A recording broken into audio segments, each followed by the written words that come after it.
Next on the agenda...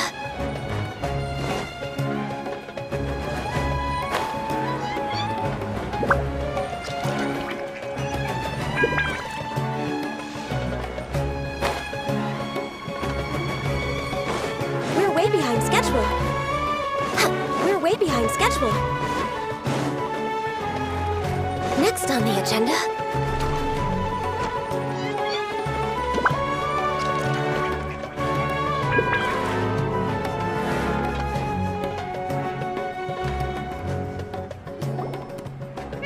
Paimon's trying to remember. What else did we put on our shopping list? Oh, what a mouth-watering smell. Paimon would know the aroma of biryani anywhere. Let's go get some. We can still add it to the list. Well, if it isn't the Traveler and Paimon. Wasn't expecting to see you here. Hello there. Oh, it's been quite a while. Huh. So you two are still hanging out together. Dehya, didn't you say last time that you were gonna head back to the desert?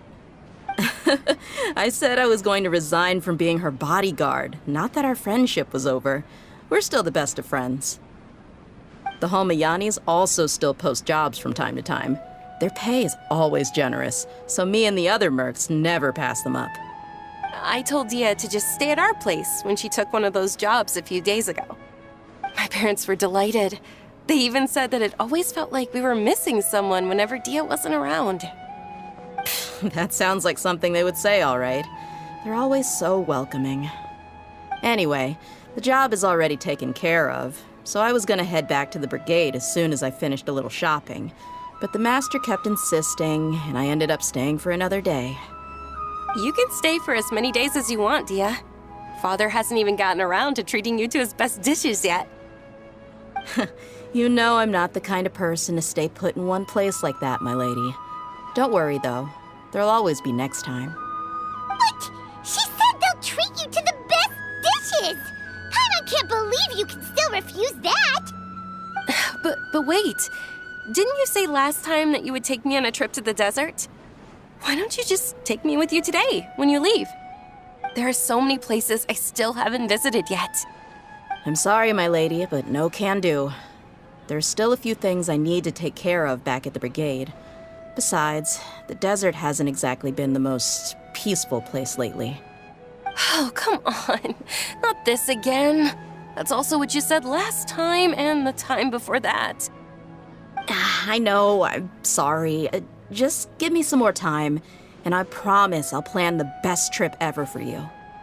All right, fine. To be perfectly honest, it's not that I wanted to go, it's more like... I feel like something is off about you lately. Ever since you first set foot on the estate a few days ago, you've been acting anxious and even paranoid. Have you been delaying our trip because you've run into some kind of trouble? Nah, are you kidding? You're worrying too much. Would you swear on that? Friends shouldn't lie to each other, you know. I wouldn't pry any further if you're willing to swear on what you just said. But if something really is bothering you, then just tell me. You know I'll help you however I can. Oh, looks like Dunyarzad was onto something. You're too perceptive, my lady. Seems I can't hide anything from you. I just thought that nothing good could come out of telling you about the messy happenings of mercenaries. Knowing too much only leads to more trouble. Mercenary life is a dog-eat-dog world where Mora reigns supreme. Everything operates on a completely different set of rules. That doesn't change anything about what I just said, though. We're still friends, and I can only support you if I understand what's bothering you. My lady, you're not gonna stop until you drag it out of me, are ya? All right, I'll share what I know. Let's go somewhere else first. This isn't exactly the best place for a discussion. Okay, let's talk here. Just try not to draw any extra attention. As you may already know, the Eremites have both a lot of mercenaries and a complex organizational structure. Many mercs are no different than me, just going around looking for jobs to earn some mora. My brigade is called the Blazing Beasts. We're not a large group, but every member is loyal and brave. However, not all Eremite brigades are like mine. Some are willing to cross all kinds of lines for the sake of Mora. The most notorious is a faction known as Deshret's Relics. Deshret's Relics? Judging from the name, they must really look up to... Yep, you got it. I've heard that you've already crossed paths with Ain al-Akmar. They're one of the groups under the Relic's banner. Oh, you mean the group that tried to sell us the Divine Knowledge Capsule? Yeah, they weren't friendly at all. Deshret's Relics is composed of many smaller brigades like Ain al-Akmar. The Relic's headquarters issues orders to all brigades under his control. On any other day, I would want nothing to do with them. Unfortunately, though, the brigade that's stirring up trouble now is none other than Dehya al-Akmar. Dakan? I think it means beard or something. Believe me, it's a really stupid name. I found it insufferable for years. Anyway, the real issue is that Dehya al-Akmar is led by my father, Kusela. Say what now? I think I'm starting to understand your anxiety now. But what did they do? I won't go into details, my lady, but they've been involved in a lot of violent incidents. We're talking hundreds. Hundreds? Yep. The scenes tend to be quite gruesome, too. They strip the victims of all their valuables before murdering them. Not only have they targeted merchant caravans and ordinary citizens, but other mercenary brigades as well. That's beyond terrible. They won't even spare their own kind. I don't know how Deshret's Relic sees it. All I do know is that Dehya al-Akmar has become more and more aggressive over the last few years. If I don't do something about them, then even my brigade or the people of Aru village could become their next target. I just wish I knew what's driven him to do this. Yeah. How can your father do such terrible things? I don't know. People change. He's always been pretty pathetic. But at least in the past, there were still a few lines that he wouldn't cross. That's setting the bar pretty low. I mean, if he was even remotely decent, then why would I have to leave the brigade and cut all ties with him? He was loud and foolish, with no real sense of purpose. Instead of doing anything useful, he spent most of his time drinking and chasing after women. Of course, the other brigade members were just like him. Their ruckus would go on night after night. Sounds like a nightmare. What about your mother? Did she ever step in to stop them? Unfortunately, I never knew my mother. I'm sorry, Dehya. I didn't know. It's all right, my lady. That's pretty common in mercenary circles. Didn't I mention that my father was chasing after women? I was the result of one of those encounters with some random person. He told me that he wasn't sure who my mother was. And in any case, she never came to see me. He'd say, "You'll be fine as long as you remember to stick with Dad." But even then, he left most of the parenting to the brigade. The one thing I do remember is that he used to tell me stories. But the problem was that he had terrible taste. He only knew a few stories, and even those tended to be pretty stale. They were tales of desert warriors defeating dragons in the forest, or stories of mercenaries rescuing princesses from rebel armies. Sounds like your typical fairy tales. More or less, yeah. They were interesting maybe the first or second time around, but after about 20 repeats, they started to get a little dull. He seemed to think those stories were the best things ever, though. He was so into them that he'd call the whole brigade over and make them perform the whole thing as a play. Even the toys he gave me would all be story props. I'd get helmets, shields, and toy swords. It was only much later when I realized that the shows were more for him than they ever were for me. What an interesting guy. Yeah, I've always found him pretty childish, but that was something I could just shrug off. I had no reason to despise him. Until I grew up and learned the true face of Deshret's relics for myself. Looting, blackmail, violence, and fraud. They not only accepted such heinous acts, they would even openly boast about them. No one in the brigade was any kind of hero. Instead, my father and his cronies were more like the bad guys that needed to be taken down. Did they really think that as long as they didn't do any of that stuff right in front of me, I would never know? I think I can understand your feelings. The difference between perception and reality must have hit hard. Yeah, but don't worry, my lady. It's all water under the bridge to me now. I had a huge argument with my father and left that place behind for good. I'm not investigating them due to any bitter feelings I still have towards my father. I just want to protect those that are close to me. Yeah, I told the boys to gather as much information as they could. Most of the reports concern violent incidents, but there's also some talk of smuggling. I see. But isn't this investigation incredibly dangerous? It is, but every mercenary lives life on the edge. It's a lifestyle that I enjoy. That may be true, but it'll be impossible for those who care about you not to worry. Well, now you get why I didn't want to share any of this with you. What should we do? They both have valid concerns. Huh? But there's no need for you to get caught up in this mess, too. Well, he's super tough, so if he went into the desert with you, then Paimon bets the problem will be solved in no time. I'm inclined to agree. I'd feel a lot more at ease if you took him along to help. I'll wait for news from you in the city until then. Please, stay safe. I'm honored that you care so much for me, my lady. All right, then let's get moving. Our first stop will be Caravan Rebot, where we can catch up a bit with my fellow mercs.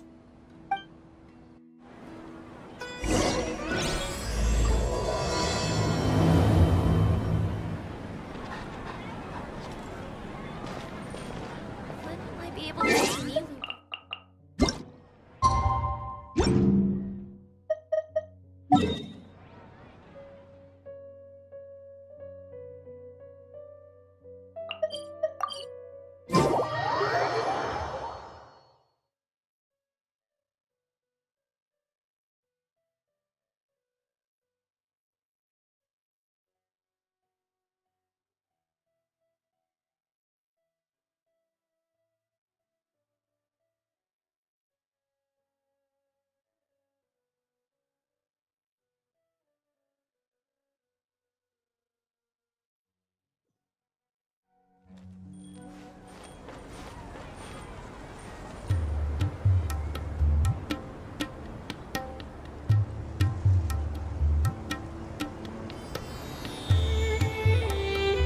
Hey, Dehya, you're back.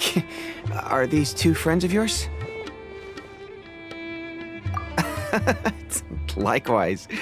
There's no need to be so formal with us. We're a pretty casual crew. Anyway, since we've got a newcomer, let me fill you in on what the Khan al-Ahmar's been up to lately. They've become extremely aggressive. Apparently, even their own now have become acceptable targets. They even attack other relics brigades, just the same as any other mercenary brigade. Even the most ferocious beasts still protect their own. And it sounds like they've thrown that straight to the wind. That's right. Once they've collected enough loot off the other mercenaries, they sell it off to a different brigade, or turn to merchants on the black market. A portion of their profits is immediately exchanged for more food and weaponry to be used in their next violent operation. That's terrible! Yeah, and it really makes you wonder why they're so desperate for Mora. A few days ago, Isham and I trailed them for a while, and even disguised ourselves as merchants to conduct trade with them. We were able to learn a few things from the exchange. Rather than saying they're out to plunder and hoard Mora, it'd probably be more accurate to say that they're experiencing an internal power struggle. Wait, a power struggle? You heard me right. The vast majority of their victims are mercenaries from the other brigades of Deshret's relics. If their only goal is Mora, they could have gone after anybody. The targeted nature of their attacks points to a power struggle between the different brigades within the relics. That's the only plausible explanation we have. Unfortunately, we weren't able to find out anything more specific. It seems they're also trying to keep things under wraps. Oh, one last thing we discovered was that over the past few years, as Dakan al-Ahmar became more and more active, Deshret's relics as a whole became a lot weaker. It sounds mighty strange to me, too. Haroon, you can leave the rest of the investigation to us. Gotta say, though, I didn't expect you to go on a whole undercover mission during the few days I was gone. Sounds like you were really putting your necks on the line, no? Nah, it was nothing. We're just as concerned about the situation as you are. Dakan al-Ahmar is your father's crew, after all. What he said. Besides, Dehya, haven't you done more dangerous things than all of us combined? What we did is nothing compared to your experiences. Yeah. And while they went to talk with Dakan al-Ahmar, I took a look at the last camp they attacked. Any survivors of the attack were already long gone. There was nothing of value left in the camp. Ah, Hisham and Khalaf. You're here too. We rushed over as soon as we saw you come into Caravan Ribat. Although this new friend of yours looks a little green behind the ears, I'm sensing a special vibe from him. Now that we know you'll have a capable partner with you, we can also rest easy. Hey, what about Paimon? Feel anything special? Oh, you're also planning to tag along with them? Of course! Paimon is the traveler's most important guide. Wherever he goes, Paimon will follow. Oh, in that case, then you'd better take care of her too, Dehya. Don't underestimate Paimon! Don't worry about her. She may look tiny and helpless, but she's been through just as many battles as the traveler here. Even if she had only survived on sheer luck, then that alone would still make her quite formidable. I had no idea. I guess I shouldn't judge by appearances. Oh, one other thing, Dehya. When you're free, why don't you update the deputy about your upcoming schedule? We held another recruitment event a few days ago, but everyone only came to see the Flame Mane. You weren't around at the time, so people were pretty disappointed to only find our crew of rough, unkempt guys. The deputy put a lot of effort into the event, but it was basically for nothing. Only a few people chose to stay, and that really got to him. Sorry to hear that. I'll be sure to bring him some great liquor next time. I left in a hurry and I couldn't make it back in time for the event. Gotta admit, I can understand their disappointment, though. You're our brigade's main selling point, after all.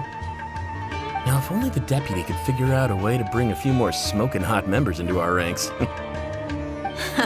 Keep dreaming.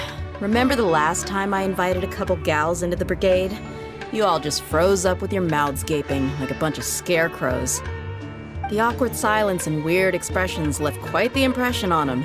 They were originally interested in joining us, but after that, they both told me they were too uncomfortable to stick around. Hey, didn't we agree to never bring that up again? Huh? Wait, are you serious? Why have I never heard about this? I don't think you were part of the brigade yet. Are you kidding me? I missed a once-in-a-lifetime moment like that and you weren't even gonna tell me?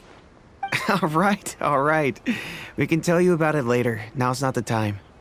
Hey, don't you try to change the subject. You and Hisham get your butts over here and tell me everything right now.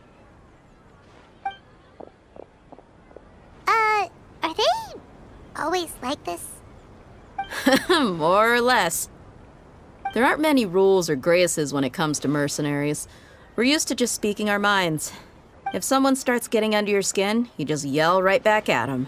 And if that doesn't put an end to it, then you just challenge them to a fight. But we also don't tend to take many things too seriously. Being direct and getting it all out of your system as soon as things come up is better than keeping everything bottled up, never talking about it. That's also why I never spare their feelings when I talk to them. If I want to laugh, I'll laugh. If I'm angry, then I'll unload on them. It's hard to stop once you get used to it. Though, I can never do that when I'm with the Homayanis. Hey, knuckleheads! Can you at least tell me the rest of the intel before you go back to your bickering? Yeah, you hear her, Holloff? Told you we gotta focus on the investigation first. I drew up a map. Right here is the spot. There you'll find the merchant caravan responsible for getting rid of Dakan al-Ahmar's looted goods. All you gotta do is wait and ambush them in the evening. They'll have no idea what hit them. Perfect. Thanks for that. Be sure to pass my regards to everyone else in the brigade as well. Will do. You stay safe, Dehya.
This should be the place.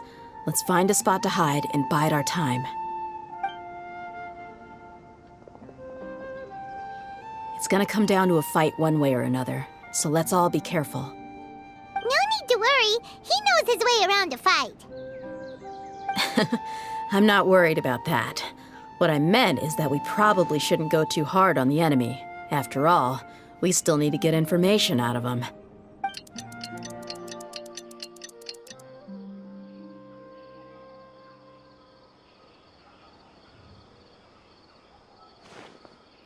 Here they come. You ready?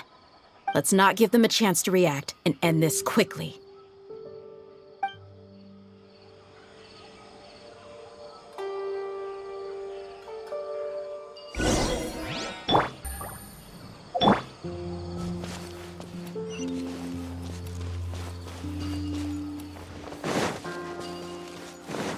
That's close enough!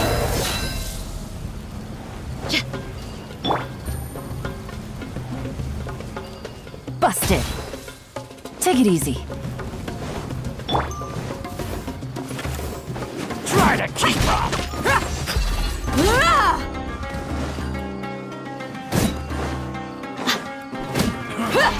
You won this one. Let's get it on!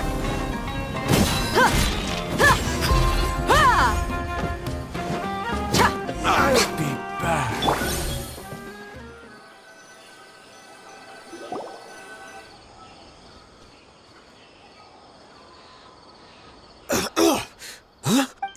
You're the Flame Bane. Good. That saves me an introduction. All right, time for a little talk. Are you buddies with Dakana Lakmar now? Tell me, what are they after? You know the code of being a mercenary just like everyone else. The first rule is to never divulge key information about our employer. What makes you think I'd talk? That might have worked on an amateur, but I know you're just looking to protect your reputation. Think about it, though. What's your reputation worth if you won't have the other tools you need to succeed in this line of work? Tools like, I don't know, your limbs or eyes? You've got 5 seconds. You might want to think twice about how much your employer's information is worth to you. Whoa! I'm not joking around. We can do this the easy way or the painful way. 2 seconds! I'll save you the trouble.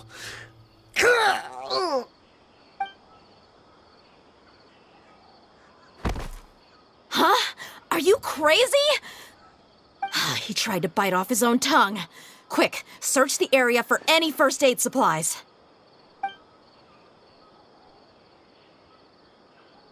I definitely didn't expect him to go that far. Thankfully, the wound wasn't too deep, and he just passed out from the pain. But why would he be so extreme?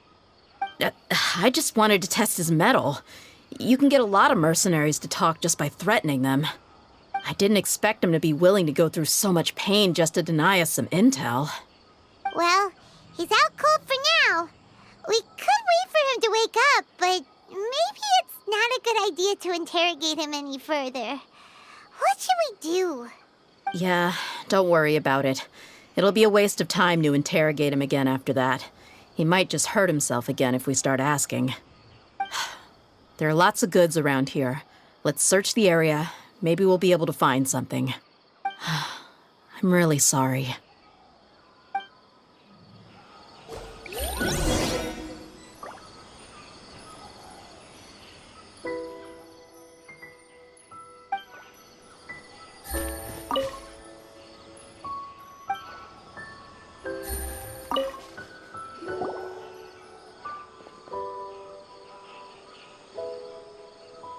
We found a piece of paper with a bunch of names on it.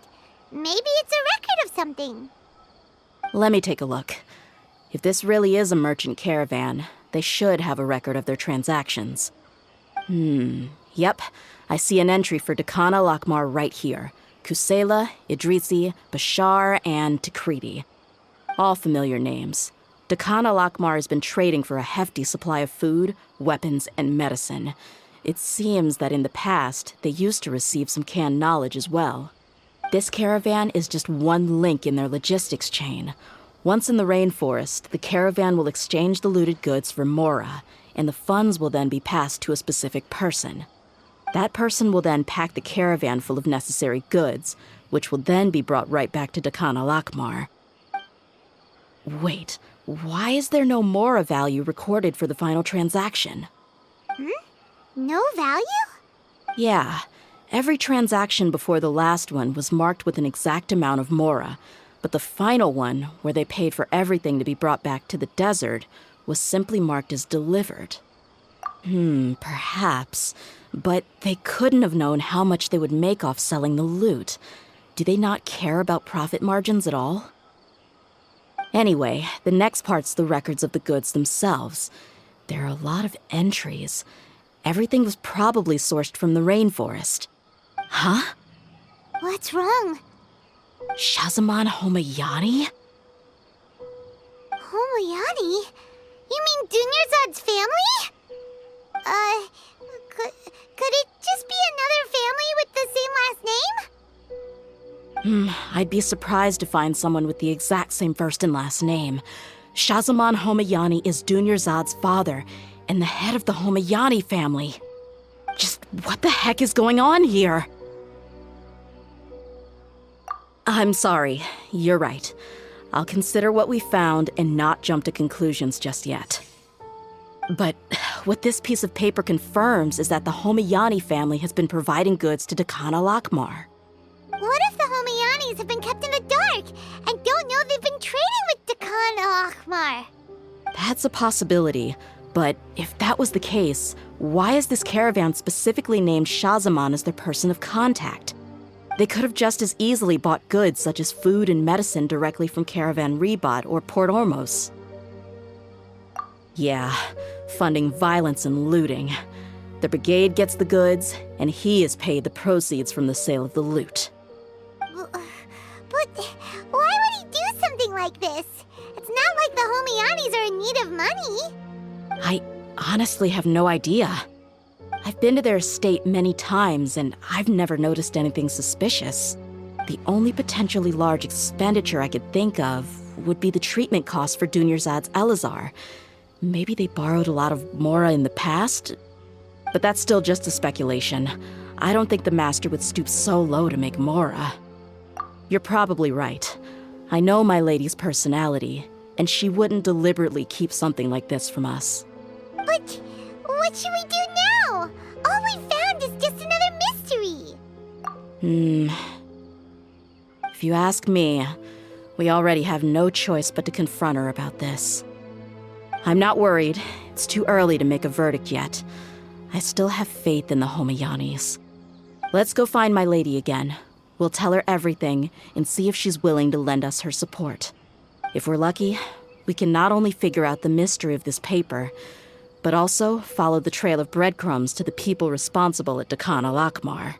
Dehya, are you sure this is the best decision? What if instead of getting the help we need, we just end up revealing everything we've discovered to the enemy? I've considered that possibility, but even still, I want to tell her what we found. I think I owe her that much. True friendship is built on trust. She showed genuine concern for me when we first brought up the topic. I can't repay her kindness with doubt and suspicion. That's not how I deal with people. You're right. Paimon wants to trust Dunyarzad too. Yeah. Let's pay another visit to Sumeru City.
We're back, my lady. Oh, you're back a lot sooner than I expected. You mustn't have run into any trouble then. Well, how did it go? What did you come up with? Actually, we are still investigating. It's just that we've discovered something strange. I see. The clues you found have led you back here, in the city? Something like that. Yeah. You all look a little dispirited. Whatever you found must not have been very encouraging after all. Why don't you discuss it with me? Maybe I'll be able to say something to cheer you up? It's okay, my lady. It's not so much about me being upset with my father or anything like that. How should I put this? So something is wrong. Even the Traveler and Paimon have been uncharacteristically quiet. On any other day, Paimon would have already waved to me with a smile and shouted, "Dunyarzad, we're back!" So tell me, what happened? Well? My lady, please prepare yourself for what we're going to tell you next. It concerns the Master. The Master? You mean my father? Okay, I understand. But don't worry about me. I'll listen as attentively as I can. My father has been supplying goods to Dagan al-Akmar? Yeah, it makes as little sense to us as it does to you. I've never doubted the Master's integrity, so I'm having a real hard time rationalizing how he could ever support an infamous brigade like them. Maybe he's not actually aware of the full story and just stumbled into the deal by accident. I can't help but agree with the Traveler. Huh? You mean you feel the same way, Dunyarzad? Thank you for sharing all this information with me. Since you've told me everything you know, I should also tell you about some doubts that I've been harboring for quite a while. In the past, I thought that my father hired a bodyguard for me so that I wouldn't run away and get lost. However, there are plenty of capable mercenaries in the Corps of 30. Why did my father go out of his way to hire Dehya? About that. Well, the Homayanis really needed bodyguards, so they reached out to the Blazing Beasts. Later, the Master told me that I was one of the best mercenaries he'd ever seen, and that I should stick around to become one of his bodyguards.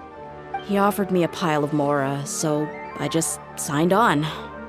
Well, but that didn't really answer my question. Just think about it. Why did my father specifically reach out to the Blazing Beasts? Maybe the Corps of 30 just didn't have anyone available, or maybe someone recommended us. I've never given it too much thought. I think I get what you're saying. You'd think none of this was a coincidence. Precisely. At first glance, nothing seems strange or out of place. But there are many parts of the story that don't actually make any sense. If my father had always been in contact with the Khan al-Akmar, then it would make sense for him to bring Dehya into our house. You mean the goal all along was to get Dehya to be your bodyguard? No, that's too much of a stretch. I cut all ties with my father a long time ago. He has no control over my life anymore. But that still doesn't rule out the possibility that your father has still been trying to influence your life without you knowing. So, the Master was not likely an innocent victim in all of this? Sorry we put all of this on you so suddenly, Dunyarzad. It's okay, Paimon. I should actually be thanking you. Regardless of his reasons, if my father has truly been funding a violent group of mercenaries, then it's my duty to bring him back to reason. But is that really the right thing to do? My father has committed many atrocities and deserves all the punishment that he has coming to him. I have zero sympathy for him. You may call me an ungrateful child, but my feelings will remain the same. However, the Homayani family has treated me with nothing but generosity and kindness. If we decide to investigate this further, we could end up implicating the entire Homayani family. I would be biting the hand that's fed me over all these years. Dehya. It's all right, Dehya. If anyone were to ask, you could always just say that I'm the one who instructed you to get to the bottom of this. You don't have to do that, my lady. I'm not conflicted because I'm afraid of taking responsibility. Besides, you're the one we should all be worried about right now. Hey, it's still too early to give up hope. What was the thing about friendship again? Right, yeah, trust! You said that yourself, Dehya. Besides, there's no point on getting all riled up before we've confirmed all the facts. Thank you, everyone. That makes a lot of sense. I guess I should always remember the trust that I've placed in people. In which case, my lady, could you ask the Master to come out and have a chat with us? Sure thing. I also hope he'll be able to give us a logical explanation. Let's meet at the usual place then. Usual place? Ah, right.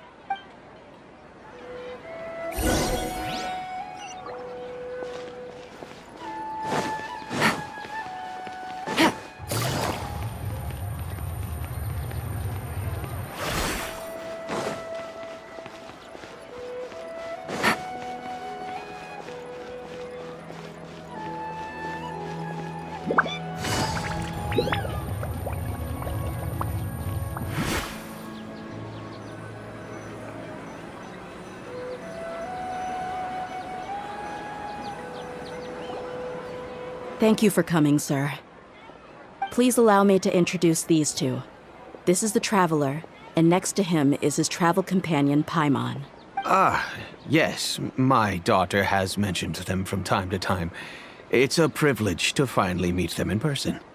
But we may skip all the pleasantries for now. What is the important matter you wish to discuss with me today?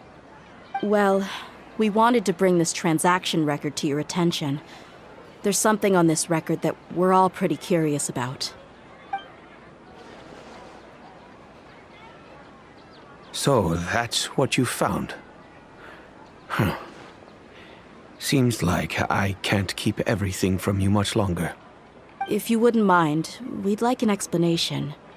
Well, it's a long and difficult story. And to be perfectly honest, I'm not sure if I'm doing the right thing.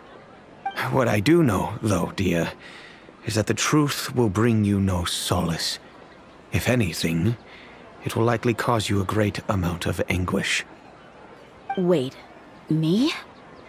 Yes, I understand perfectly why you came to see me, and I am touched by your collective commitment to do the right thing. But knowledge always comes at a price, and sometimes, as they say, ignorance is bliss. Your father, Kusela, and I both believed that. Of course, you have the right to seek and learn the truth, but I must warn you. The facts of this matter may reduce everything you've built for yourself into sand, blowing in the wind. If you must proceed, then Kusela's heartfelt efforts will also fade into the wind like a fleeting mirage. His Heartfelt efforts? I'm sorry, sir, but I'm not sure I follow. I've made it this far in life without a single drop of my father's support. I have my own ideals and ways of looking at the world, as well as people and causes that I've chosen to cherish and fight for.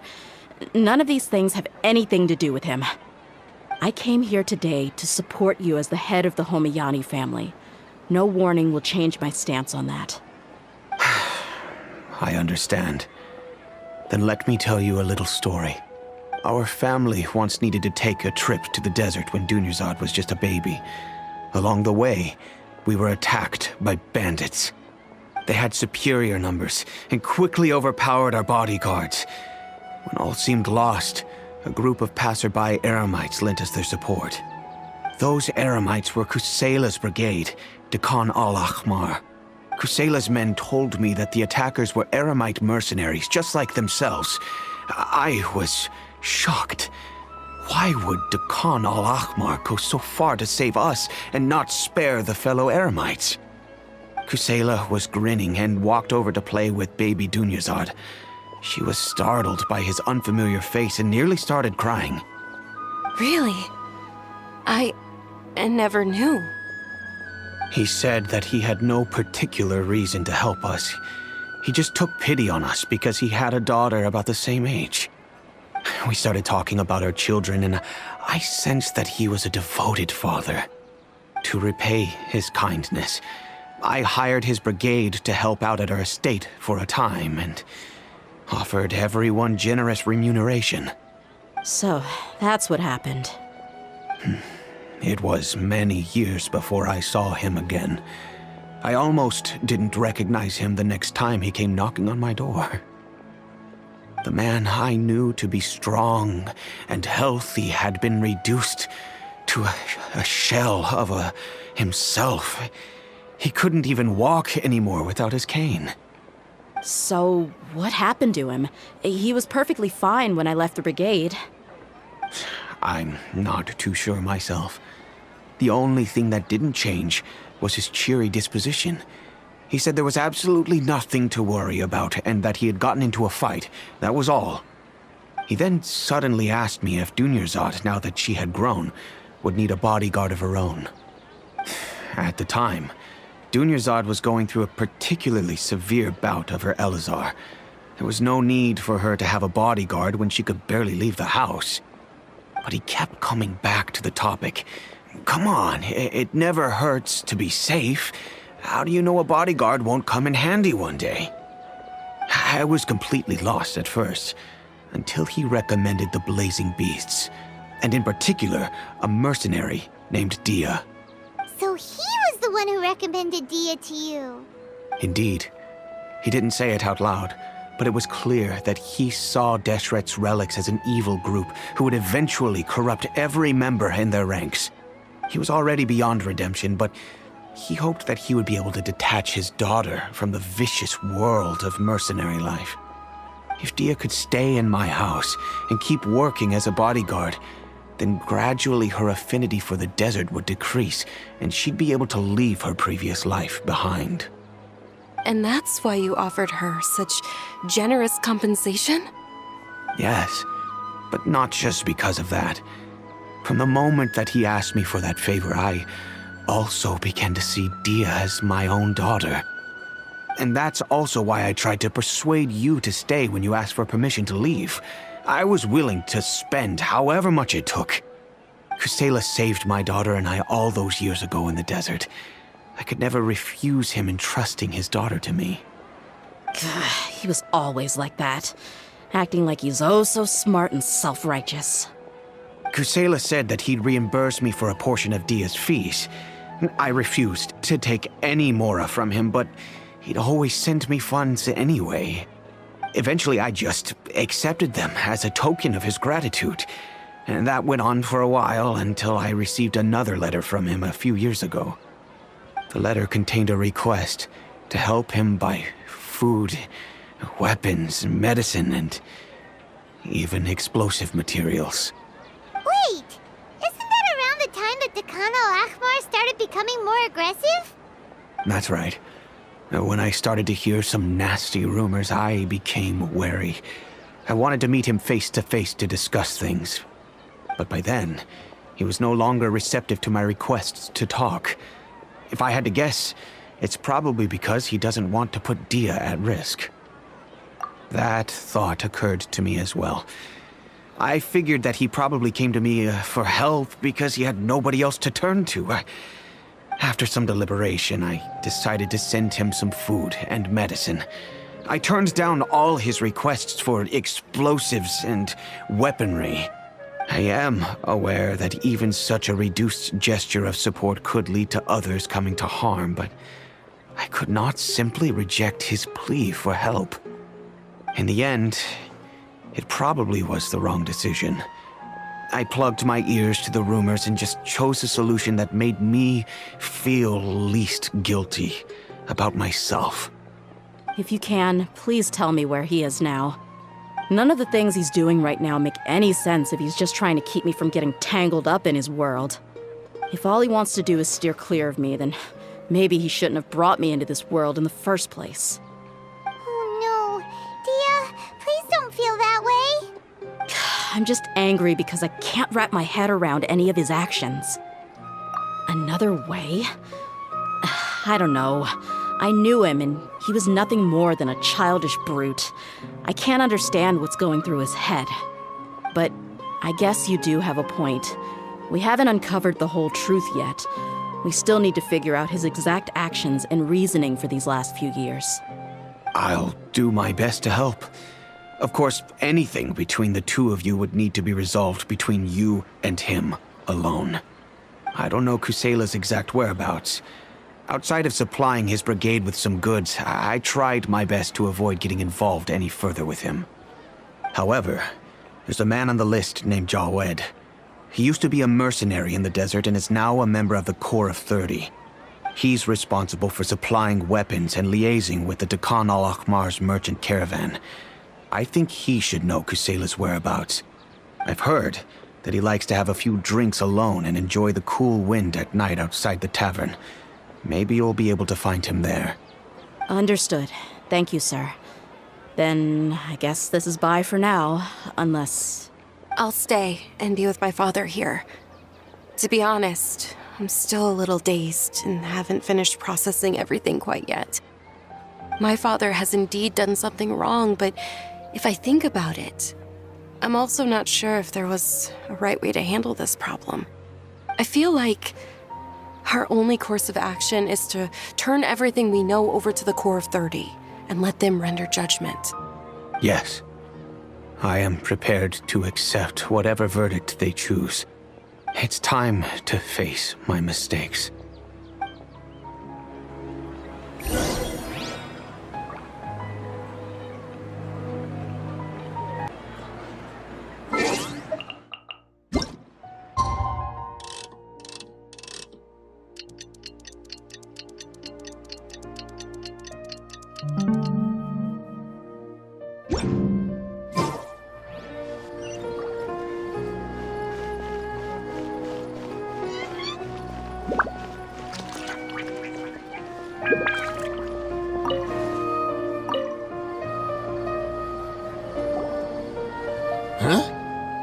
Who are you guys? I know what you've been up to. Smuggling weapons to violent brigades in the desert while working for the Corps? Pretty bold, if you ask me. Shh! Keep your voice down. How do you know all that? Come with me. We should take this elsewhere. I'll be happy to talk things over once we're somewhere private.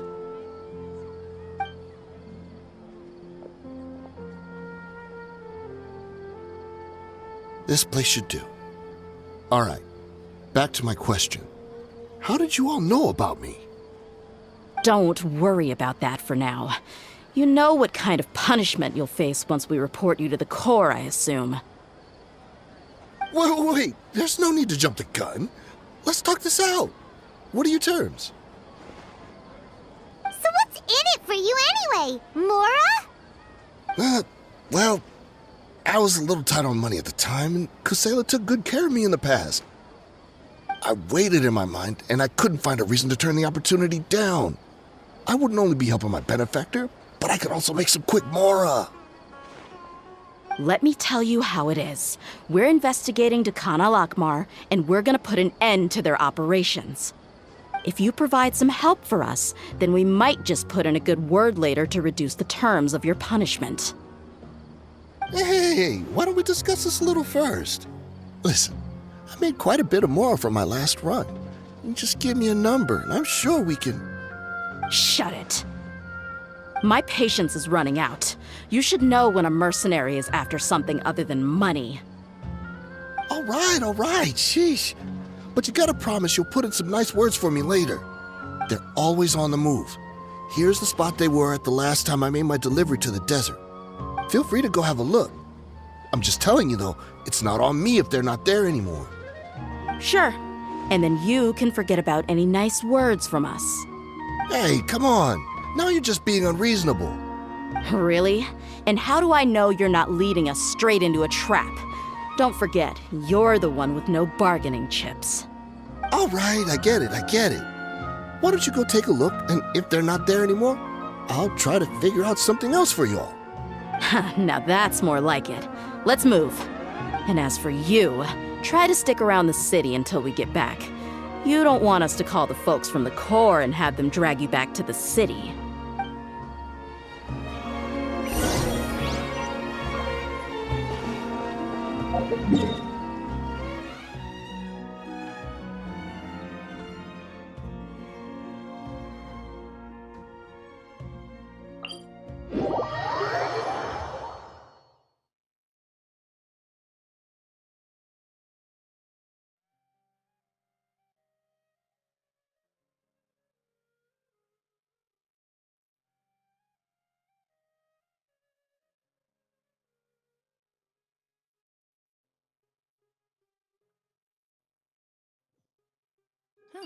Good roll.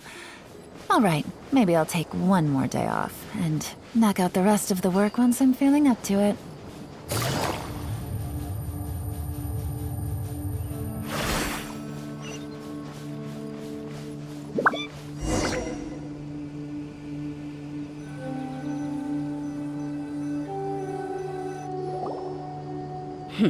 Seems like we're in luck. That should be their camp right up ahead. Let's go. We'll finally get to the bottom of this ourselves.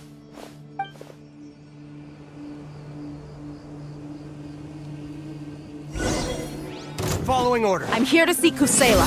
Tell him to get out here. Dehya, why are you here?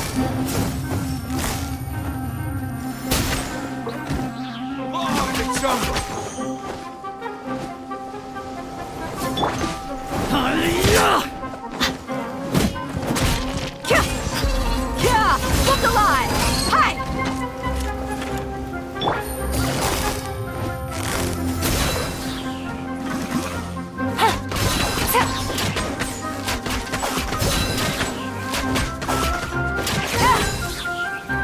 Gotcha. Really? Things are about to get dicey.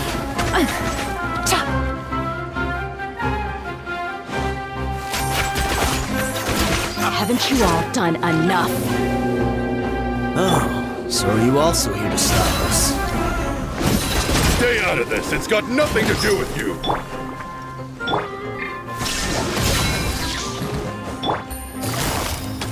Busted. Gutsy. Hold the line! There is no escape!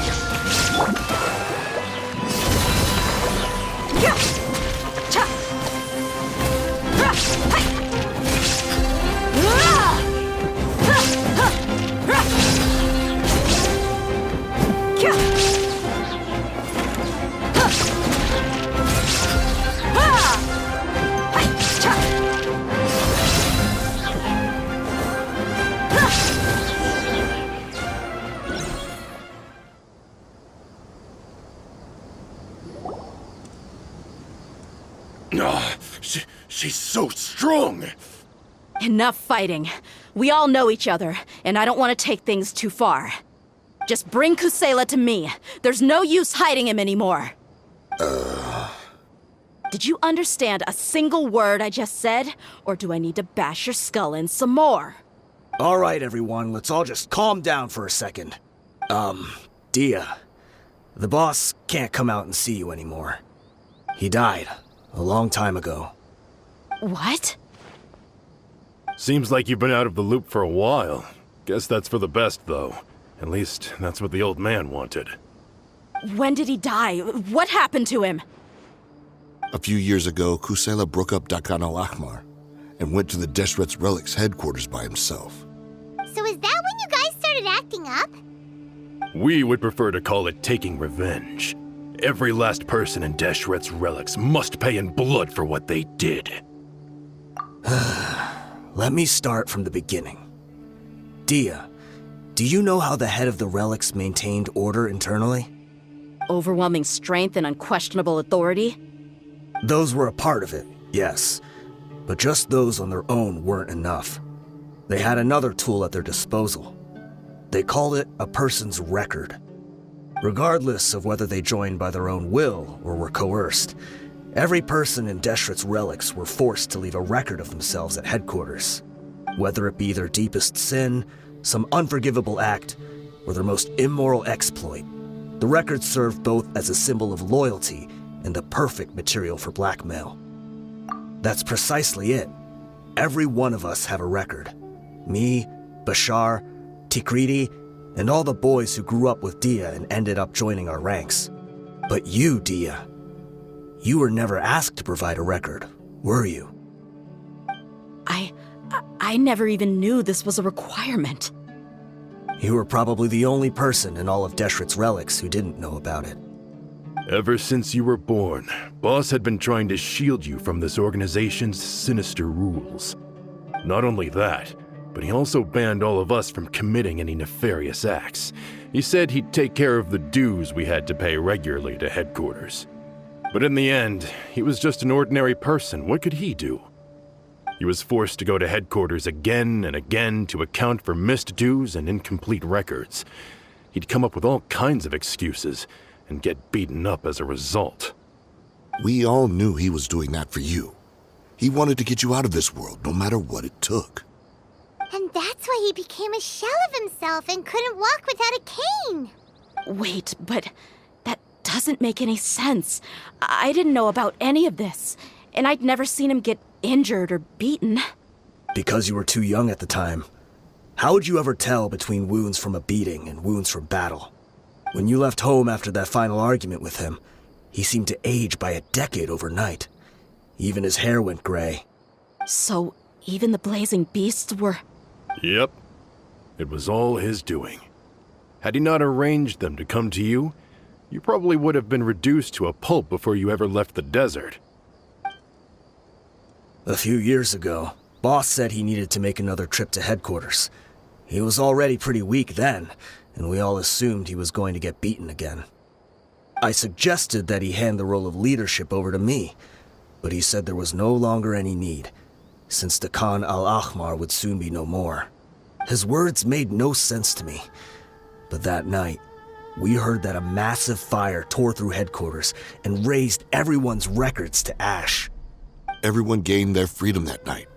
Many members fled, not just from our ranks, but from the other brigades as well. But how could we leave with a clear conscience? All of us who knew exactly what had happened. The boss can't have just died for nothing. Those heartless jerks at headquarters took him from us. From that point on, the sole purpose of Dakan al-Ahmar became revenge. The big fire that Boss started was quite a blow to headquarters' strength. It's given us the opportunity to launch our attack. Even though we're outnumbered, we vowed to see our revenge through to the very end. There were people from headquarters who changed their names and went into hiding. Some fled to other brigades, and others escaped to the rainforest. But we won't let any of them escape our wrath. They'll all pay for what they've done. We've suffered plenty of losses as well. To keep going, we need an enormous amount of supplies, from food and medicine to weaponry and explosives. All we can do is exchange our loot for Mora, and then use that to get supplies. We forged Boss's handwriting and sent out many letters to his former friends. Thankfully, many people were willing to come to our aid. We were also able to attract many mercenaries who shared our goal. We've endured unspeakable pain to win many impossible battles. Deshret's relics have become weaker and weaker, and now we finally have an opportunity to directly strike their headquarters. Paimon doesn't know what to say anymore. We do know right from wrong, but we were sinners from the very beginning. We do not deserve the freedom that the boss won for us with his life. Boss always loved his old-fashioned hero stories. Those tales about sacrificing yourself to save the world. We used to always laugh at him for it. But in the end, he really went and lived those stories out himself. As for me, I never considered myself a hero. We're all the lowest of the low. We have no right to even imagine such an existence. But maybe those hero stories he liked foreshadowed everything that was to come. The spirit of the hero touched all those he had saved, and more people joined his cause. Maybe we were all just acting along with the play in the beginning. But as we acted the parts and recited the lines, we were drawn in. And now, we want to see the story through to the end. I'm sorry, Dehya. I know you always found us insufferable ever since you were young. Just think of this as a madman ranting. I'll go with you. Huh? Dehya? You wanna go with them? I grew up with these guys, and I know they're not bad people. It's just that some situations get so bad that it's difficult to tell good from evil. All I know is that Deshret's relics must be destroyed. Furthermore, I want to go see the place for myself. I want to know if my father is still there. I know you don't want to get involved in this, so there's no need for you to tag along. I can do this on my own. Yeah, Paimon feels like we'd only regret it if we don't see this through to the end. Thank you. We'll be a lot stronger together with you. I bet Boss would lose his mind if he ever knew you'd join us at the very last moment like this. Considering all the losses and injuries we sustained, we can't afford to turn down someone as powerful as you. He can think whatever he wants. But the fact is, I owe him this much.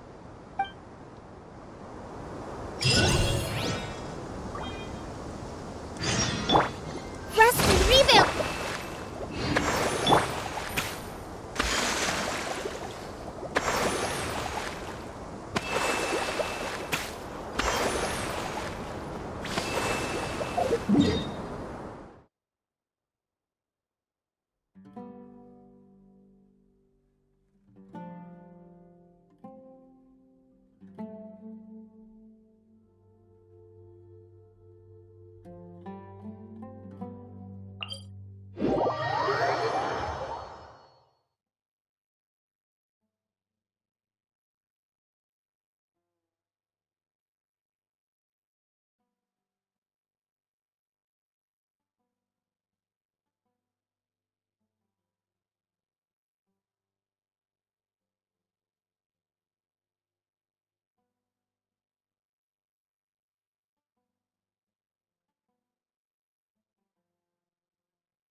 This blinding sunlight is such a pain.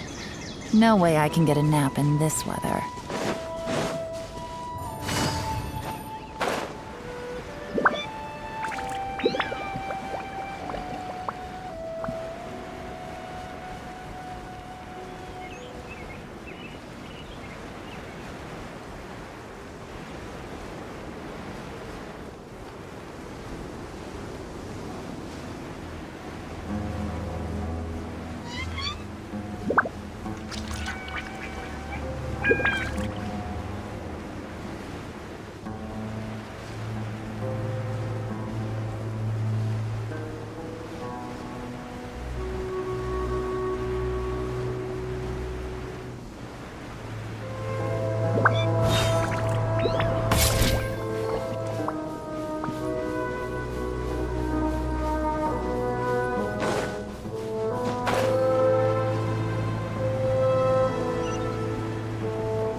Take it easy. Is this the entrance? We sure didn't run into much trouble on the way here. Should be.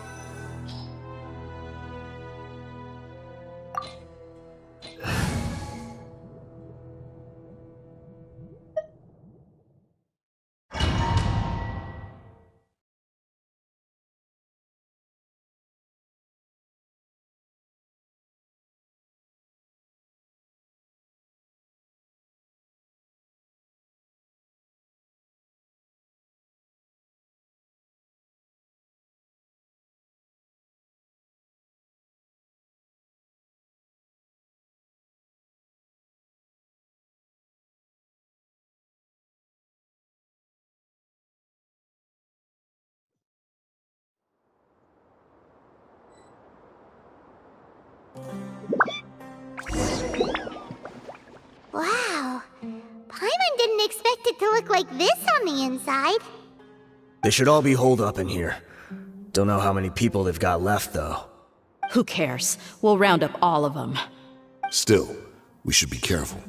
Even if they've only got one shot left, it could still take us out.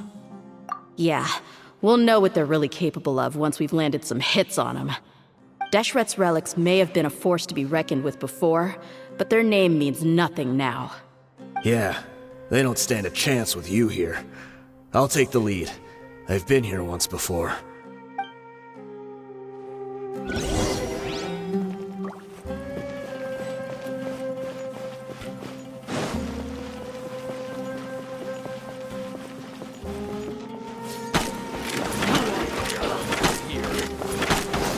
Let's get it on!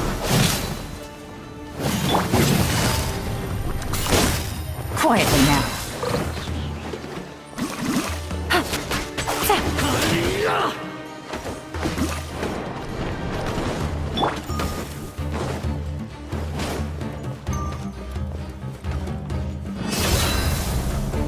I'll take my lead.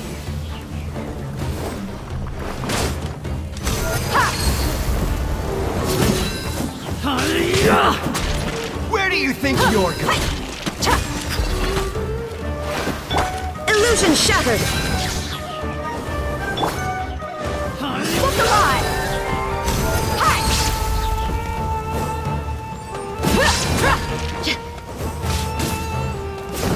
I'll be back.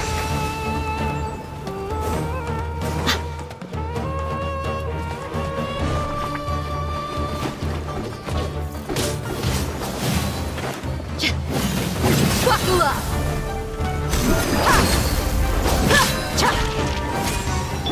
Shine down!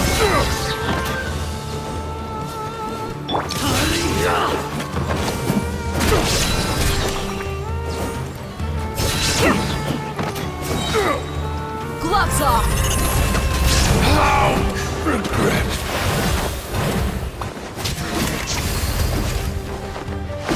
Let's get it on! Hi!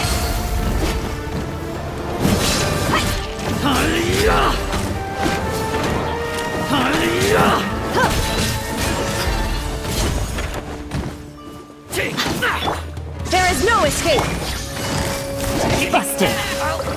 Here comes the catch.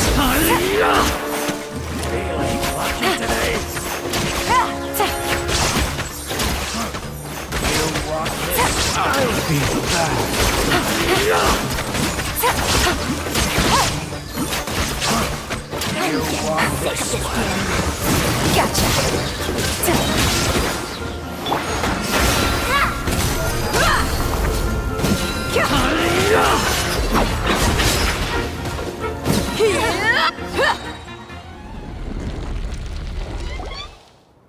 This way, follow me.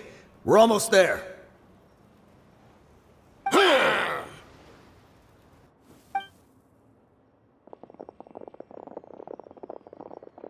Wait! They went charging ahead without checking for any traps! Hey, you guys okay? It seems like we just got trapped in here. Don't think we triggered anything else. Watch out, the enemy's coming from ahead!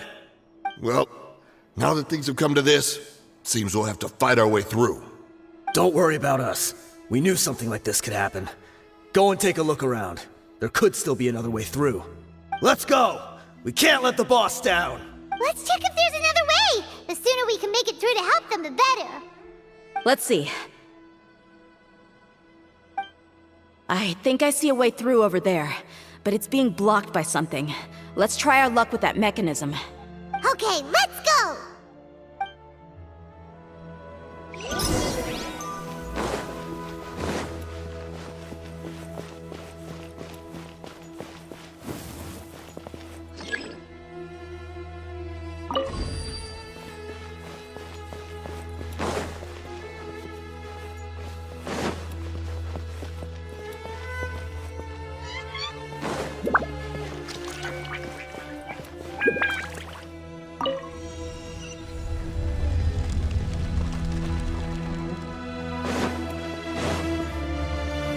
Illusion shattered!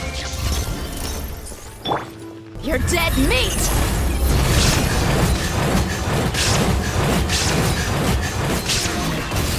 Buckle up!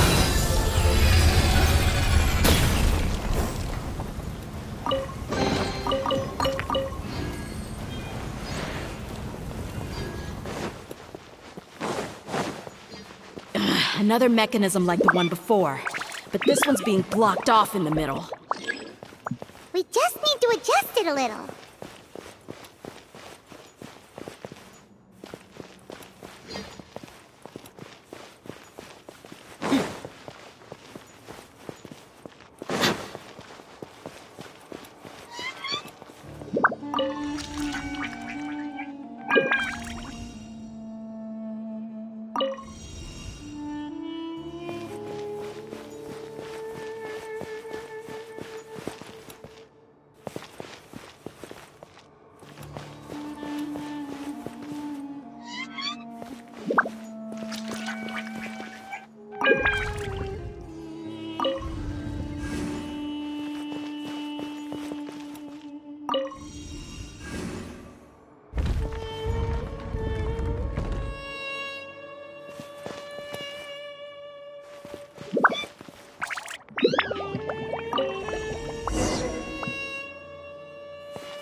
Shine down!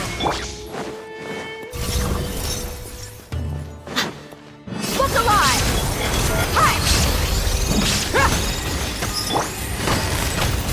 Quietly now. Take it easy.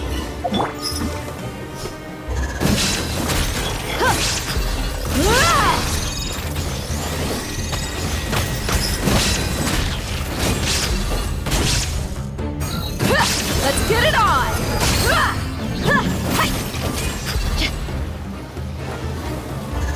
There is no escape!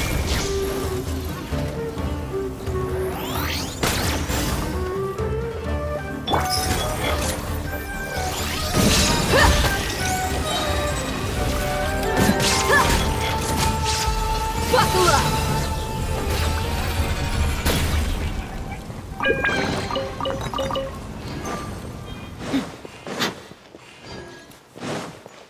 Shine down! Gloves off!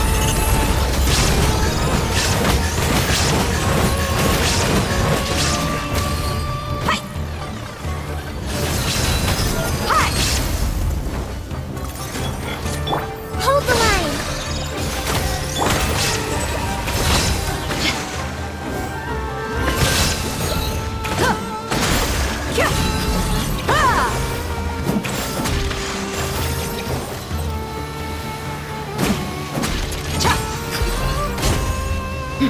Look alive! Ha! Inazuma shines eternal!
I wasn't expecting anyone to make it through from the other side. But as a desert dweller, I suppose we should be used to our folks defying all expectations. Don't waste your breath. You have nowhere to run. Run? Had I wanted to run, I would have fled 1,000 times already. I witnessed the golden age of Deshret's relics. Even if I could leave this place behind, all that awaits me now are endless days of humiliation and ruin. Even now, my brothers and I still believe in one thing.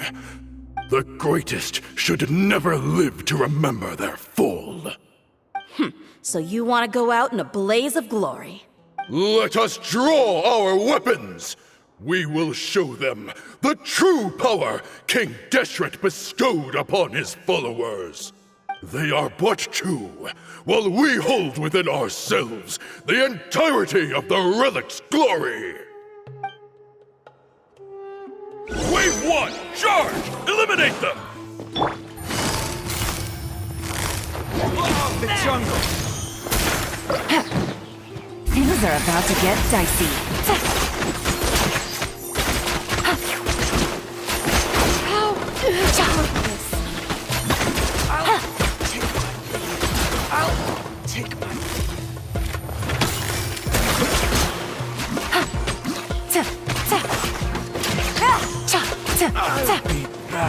Don't think that you've won. We're just getting started.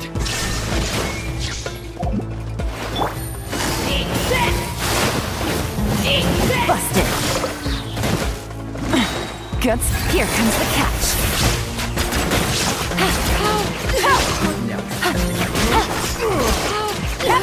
Billowing surge!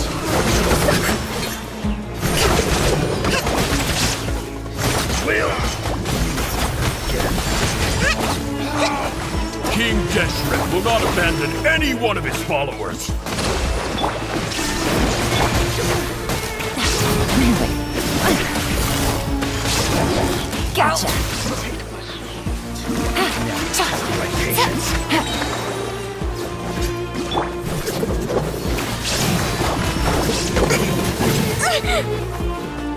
Allow me. Things are about to get dicey. I'm getting sick of this game.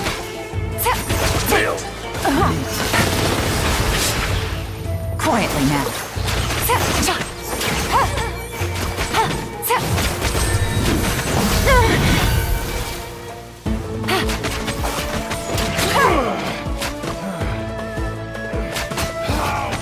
Brothers! With me, this is where we prove our fate. Do you all just want to die? None of us plan to leave this place alive! Raise a storm! I'll take my leave. Lord of the Die. The We'll meet golden again. slumber.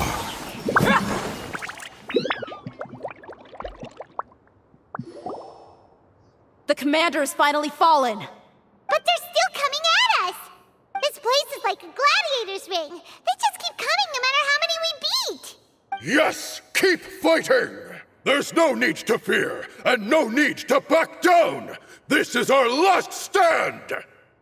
When the next wave comes, try to draw away their attacks. I'm going to see if I can take out that high platform.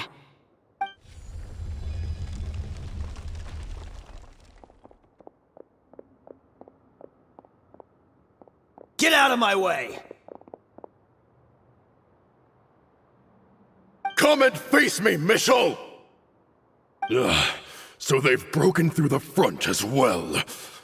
Apologies, Lord Michal. They fight like absolute madmen! No matter how much we throw at them, they just keep coming for more!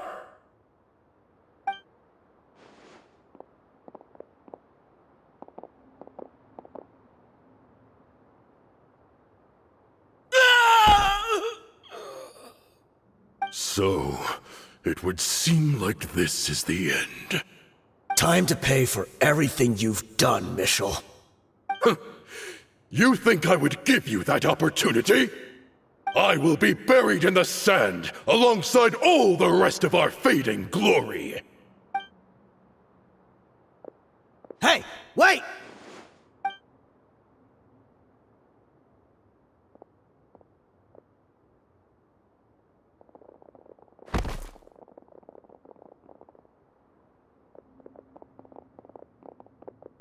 We were too late.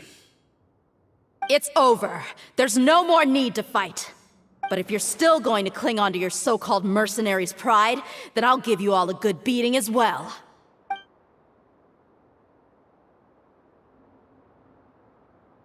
Hey, Dehya! I found the mechanism. I'll get you all back up here right away.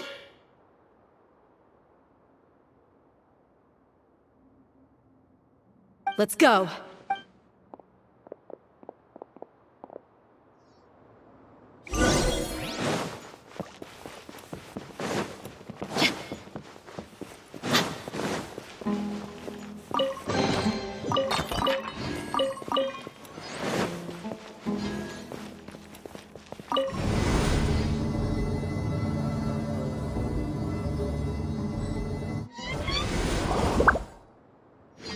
Who are you filthy rats? And why are you always pestering us? You call yourself a member of the infamous Deshret's relics, and you still can't even tell who's made it all the way to your headquarters? Who knows what intent a bunch of rats may have? We try to catch a couple, and you all just show up on the other side instead. How are we supposed to figure out what you're after? Hey, have you ever heard of a man by the name of Kusela? Why would I know? It's not like I'm in charge or anything. This is your last chance to talk. Hey, I said I don't know anything. I'm just an average member here. I'm telling the truth. If you're here to find someone, why don't you look through the records yourselves? Who can remember every name and face with so many people coming in and out every day? The irony. His life became a light for so many, yet to others, it wasn't even worth remembering. Where's the records room? Answer me! It's right over there. All the files are in there. You can go through them as much as you want. It's not like any of them still matter anyway. I mean the old records room. The old records room? You mean the one that got burned down? Kusela. Ah, yeah, I remember him now. The guy who could hardly walk. Watch your mouth. That's our boss you're talking about. He was definitely faking it. We all let our guard down as soon as we saw him come hobbling in. But in the short time it supposedly took him to take a dump, he'd already gotten away and started a fire in the records room. He couldn't have possibly outrun us if he wasn't a fraud. And after that, Deshret's relics fell into complete disarray. Stop wasting our time.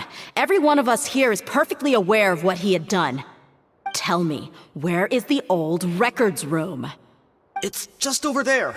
Go see it for yourself if it means that much to you. There's nothing left in there but ashes.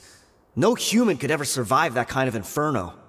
Bashar, Tikriti, let's go. We'll leave the others here to guard these guys. Spare them no mercy if they try anything.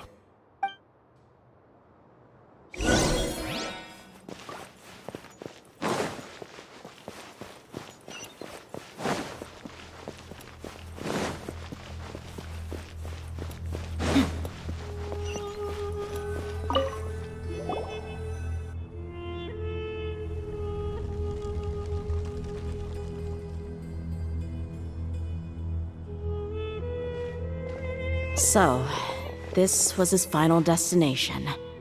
How did he do it? Getting past all the guards with a limp and sneaking in here to start a fire? If he was nimble enough to do that, then he must have been able to get out of here after starting the fire, right? Dehya. I'm sorry. I know it's just wishful thinking. Let's look around. Maybe we can find something that's been left behind.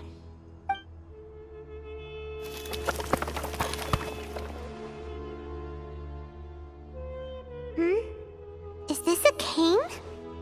It must be the one that Dehya's father used. Kusela. Thanks for everything, boss. We're fortunate to somehow find that cane after that fire. Let's split up and look around some more. What if something else has been left behind? But what else could survive a fire like that? Huh?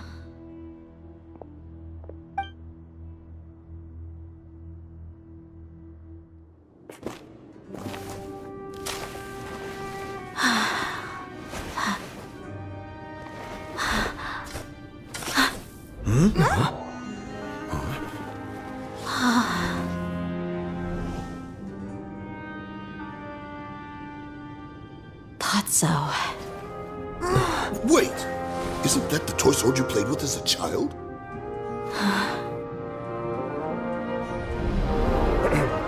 The dragon is no more, for Princess Dehya has slain it. Its head now hangs above the city gates. Her bravery has brought eternal peace and prosperity to us all. Dehya, come on. This is the most important line. You can do it. But Dehya, you defeated the dragon. Everyone's waiting for your speech. Still too shy, huh? All right, I'll do it. I hereby proclaim our victory. Evil shall plague us no more.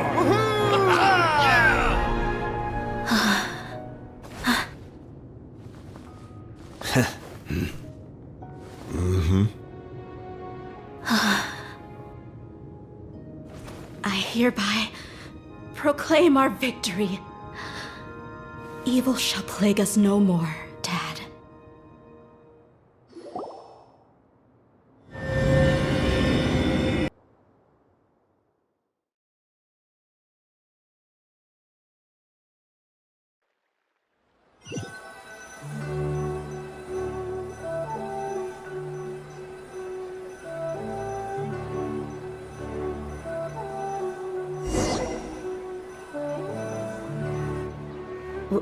What's this?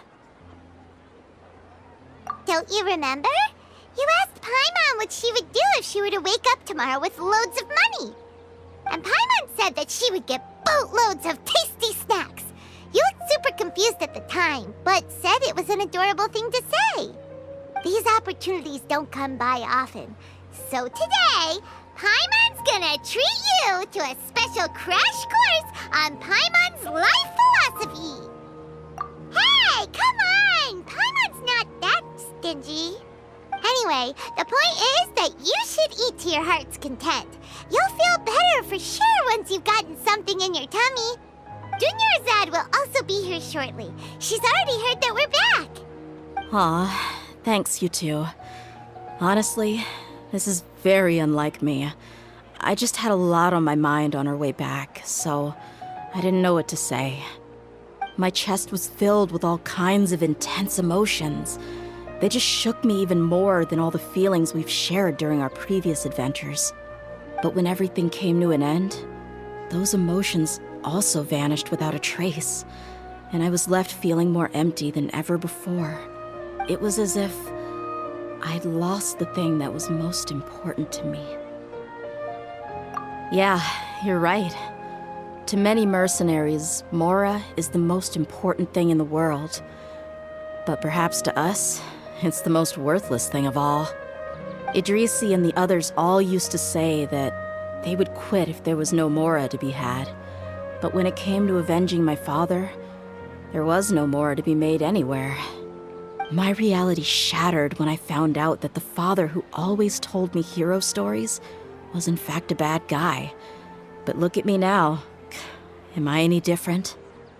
Despite all my promises about never forgiving him and never trying to understand him, I still went to such lengths to find out the truth, and nearly even shed tears for his sake. We're hypocrites. All of us. Yeah, you're right.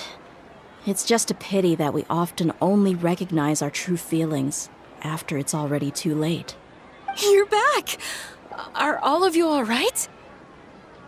Ah, there she is. Yeah. Many people from the Corps of 30 came over, and I just wrapped up everything with my dad.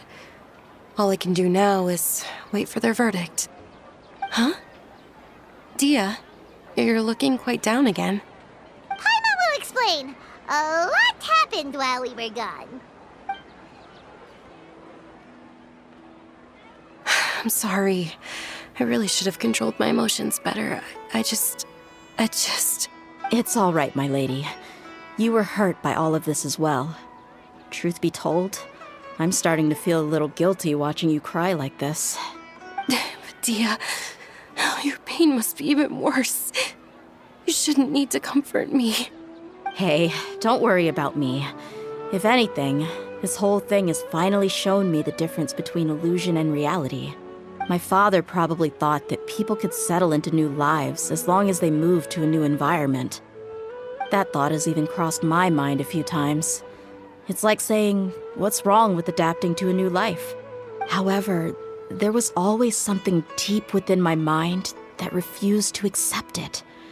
This impulse brought me great turmoil, and even made me feel ashamed for turning my back on your father's kindness.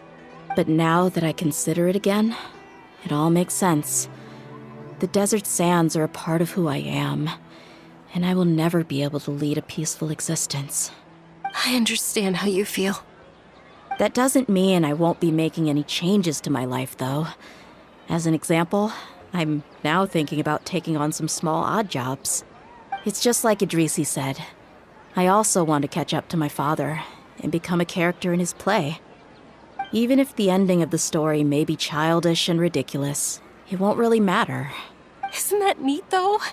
Oh, you'll be a whole new kind of mercenary, one that's not out for Mora. Why don't we go for a change of scenery once we finish eating? What about stopping by the Grand Bazaar again? Right. You said you wanted to get a rug for your family. We'll come along too. I can't thank you enough for taking care of me this entire time.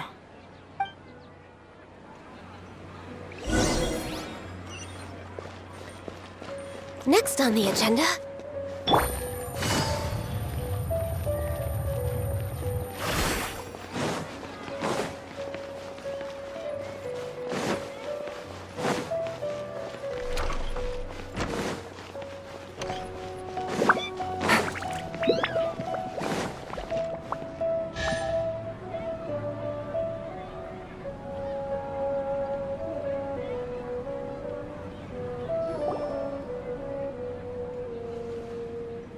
This rug here is quite something.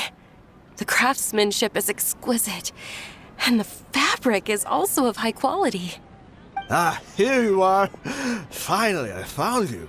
Hey! Aren't you that mercenary who bit his tongue? You can still talk? Wait, are you here to take revenge on us? What are you talking about? Do I look like I could take you all in a fight? I just came here to give you something. I'll be on my way to give myself up to the Corps after this.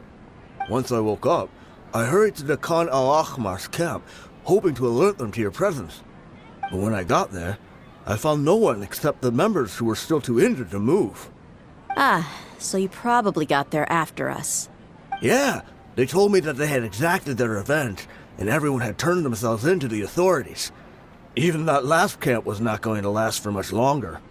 I had joined the cause to repay an old favor from Kusela. Now that everyone's already turned themselves in, I might as well do the same. One of the injured members gave this box to me, and told me that it contained some of the old man's last possessions. Everything left in the camp will get confiscated, so I figured I should get this to you before the Corps could get their hands on it. Thank you. No worries. We are all just living our own truths. There's no need to comment or judge anyone for it. So this box contains everything that Dia's father left behind. Huh. It feels lighter than expected. Well, back in the day, the first thing he did with any Mora was spend it on things like drinks and meat. But let's see what's inside. What's this? It's just a bunch of junk. It kinda stinks. Perhaps it's just been left unopened for too long. A handwritten copy of a storybook. The paper's already yellowed, and it looks like it's about to fall apart. It was against the Academia's rules to possess books for personal use. If he was going to break that rule, he could have at least copied something useful. That probably means this was really important to him. And here are a few bags of children's snacks. The packaging's completely deteriorated. Maybe that's where the smell was coming from. Did he get those for you? Yeah, but here's the thing, though. Even when I was a child, I was never a fan of these kinds of snacks. He'd always say that he got them for me, but in the end, he always ate more than I ever did. Who even leaves snacks in a box like this anyway? Isn't that just common sense? Forget it. Let me see what else is in here. A razor, some buttons, some round iron tiles, a wooden toy puppet, a wool scarf, which from the looks of it probably belonged to a woman, and a hair clip? Why are these things here? I'm suddenly feeling a little scared. I'm sorry, my lady, but this is just the kind of man he was. He probably saw this box as some kind of personal trash heap and dumped any and everything in there. 2 empty liquor bottles. Tell me, you guys, are these the kinds of things that a normal person would leave behind? Huh? There's something in the bottle! Oh, you're right. All right, I got it out. It seems to be a piece of paper with some writing on it. The bottom part's all damaged from moisture, though. Let's hope the writing didn't smudge. I was suddenly seized with an urge to write a letter after finishing this bottle. I just folded it up and left it in the bottle, though. If I end up forgetting about it, it won't really matter. To Dehya. It's a letter for me? It's all right. I'll just read it out. If he went to the trouble of writing a letter, there must have been some important things that he wanted to say. Or at least record down. My condition's becoming worse and worse. Can't even walk without a cane anymore, much less go out and have fun. Guess I don't have many days left. If you're reading this letter, then I suppose I'm already long gone. You were adorable as a baby. Everyone loved you. And regardless of whether you were crying or laughing, everyone enjoyed having you in the group. But once you grew a bit older, you were no longer nearly as happy or cute. It's probably Idrisi's fault. He was never up to any good. Can you believe this guy? He can point the finger at himself. Anyway, back to the point. To summarize, I'm writing this so you would know not to feel sad for me, even if you end up finding out the truth. The reason being that I was never your father to begin with. Wait, what? Surely, he must be joking, right? I don't know. I was quite formidable when I was young, and 100 times cooler than some so-called flame main. Really felt like the whole world was under my feet. With just a teeny tiny bit of effort, I felt I could rule over the entire desert. But as fate would have it, I went out into the desert for a drink one day and discovered a baby in the sands. It was you. You were just lying there, small and helpless. You were so tiny that if the wind blew for just a little while longer, you would have been buried forever. But your cries were so loud they made my head hurt. Now that I think of it, you really were a bundle of energy. Sounds like he's serious. I told Idrisi and the others that I had slipped up with a woman while out and about. None of them even doubted me. I'm sorry that I had to lie to them for so long, but I really had no other choice. I was their most esteemed leader, after all.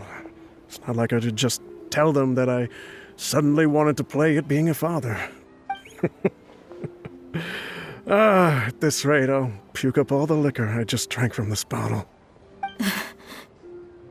Anyway, Dehya, you possess the kind of freedom and kindness that we could only dream of.